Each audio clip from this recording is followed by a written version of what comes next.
So what was it like on that overtime drive? Because it kind of seemed like you guys were able to just kind of pin your ears back and just go after them. Yeah, it was excuse my voice, I kind of lost it out there. But it was pretty crazy. I mean, it was in the rain.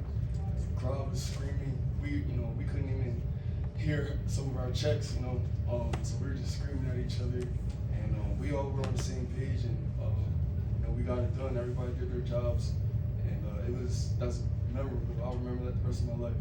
Phil, you had a big hit on Sam Howell on a fourth down stop. Can you walk us through that play? Just you remember what you saw, or did it all kind of move really fast? Yeah, actually, they called a blitz there, and they came out in a different type of formation, and I kind of recognized it on film.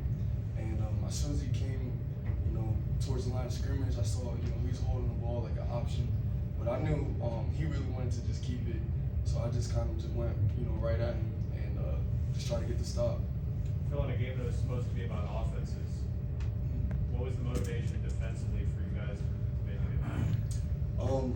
It was everything. I mean, even Coach Narduzzi before the game, he came up to us like, look, they're not putting respect on you guys right now. They're only talking about offense. And he's like, to win a championship, you need defense wins championships. And we took that as a challenge. We took it personal today, and I think it showed. Phil, after the game against Miami, you guys allowed 38. The last 2 weeks, you kind of pinned your ears back.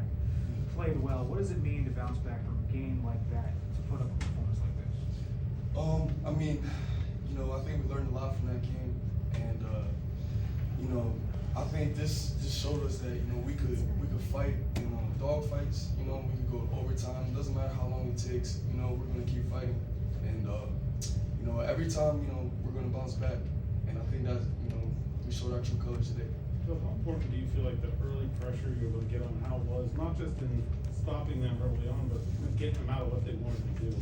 It was good. I mean, he loved to run, especially this year. Like 2 years ago, he wasn't running as much, but this year, he's tucking that thing and running. He's a strong runner too.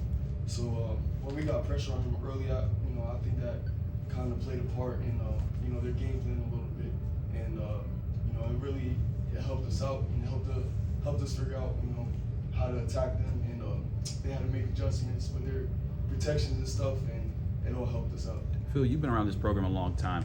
What have you seen in the growth of Kovacevic? I mean, now he's out there. I think he led you guys in tackles for loss, big plays in a big game. What's led to him being this guy? Voss he's a great hard worker. He's super smart, and he's a leader. And I think he's coming into that leader role. Especially being the linebacker, you gotta run the show a lot, and he always gives our pregame speeches and stuff. And he's just a hard worker, and he's a great football player, and it's real fun playing next to him. Somebody that I could look next to him. I know we're gonna get it done. Phil, during a game like that, when this team gives up a 2-touchdown lead and you end up having to go into overtime, can it be difficult in instances like that to maintain composure and to kind of refocus? Yeah, it is. I mean, composure is really everything. Because when things are going negative, in the offense, they were kind of, going through a little struggle in the third, fourth quarter. It's easy to point fingers and fight with each other. But I think through some of our losses and through some of our lessons we learned to just stay together. And the whole time, we stayed together today. And when they said it's overtime, we brought it up as a defense, and we were like, look, let's win. We're trying to win this championship, and there was no hesitation from anybody, and everybody was on board, from the scout team to the starters, and it was contagious. The energy was contagious. Phil, obviously your voice is kind of shot, and MJ was up here. He could barely speak as well. Can you take me through that scene in the locker room? What was that like? What was said that after you guys won? After we won, man, it was just super emotional.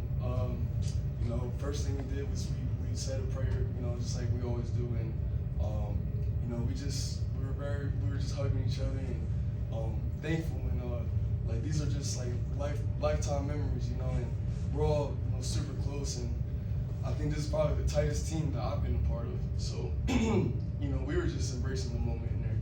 What a tense moments out there tonight. Yeah. How did you keep yourself calm in those moments? I always try to stay composed. That's something I've learned over the years. I just try and make sure everybody else is composed too. I'm this my 6th year here, so the experience plays a part in that for sure. But I think everybody just fed off the energy. We all were right here. And we were locked in and focused. Phil, during your time here, you've been part of some pretty crazy and close games against Carolina. Yeah. How much as a team and as players do you all expect games against that team and that program to kind of turn out like this? Every time. We knew it was going to be a 4-quarter fight. 5 quarters, but it's crazy. They're well coached. They're big, strong. Great quarterback. And they scheme us up very well. More than most teams. So we knew it was going to be a dogfight going in. Pat told us that when Kenny threw the touchdown to Lucas, he said there's no way they're scoring on this drive. What was it like with the defense? Did anyone say anything? Did anyone step up and say anything to y'all as a group, or did you guys just march on and with confidence? We kind of knew what time it was. We kind of wanted that. We kind of wanted to finish the game on defense, and that kind of proves we're a good defense also. And I think we're tired of being slept on. You know what I'm saying? So I think we just proved who we were today. Phil, what's going through your mind on that last play? Obviously, MJ grabs it, the game ends. He probably could have taken it all the way potentially, but you wanted to kind of play this, make the safe move. What's going through your mind at that time? Yeah, well, I'm coming off the edge, and I see Cam. He has a good rush on him, and then I'm just worried about him scrambling. So I'm kind of just being careful, and I found an opportunity to apply some pressure too, and he just threw it up there, and I was just like, please, and I saw MJ catch it, and then he started running. I'm like, get down, but yeah, it was crazy. What's it like to defend in front of the Panther pit in a moment like that? It's awesome. There's no other place I want to be. You hear them just screaming, and you just feel the support right behind you, and you really don't want to let them get in that end zone, and it's awesome. It really is. So you said this is one of the closest groups you've ever been a part of. Yeah.